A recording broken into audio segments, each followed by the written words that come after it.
நீங்க மறுபடியும் அரைச்சமாவே அரைச்சிங்கன்னா ஜனங்கள் போர் ஆவாங்க. ஸ்பெஷலி நெக்ஸ்ட் ஜெனரேஷன் நீங்க கையில வைக்க முடியாது.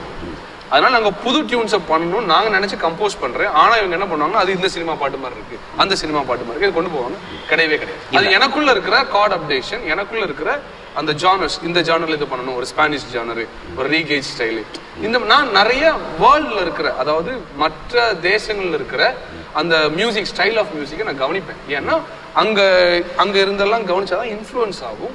நம்ம புதுசா ஒண்ணு அதுல இருந்து கிரியேட் பண்ண முடியும். இது வந்து எல்லா ஆர்டிஸ்டுக்குமானது. சில ஆட்கள் டியூன் எழுதுவாங்க, ஒரு 2 பாட்டு ஹிட் ஆகும், அதுக்கப்புறம் வந்து தூங்கிடும்.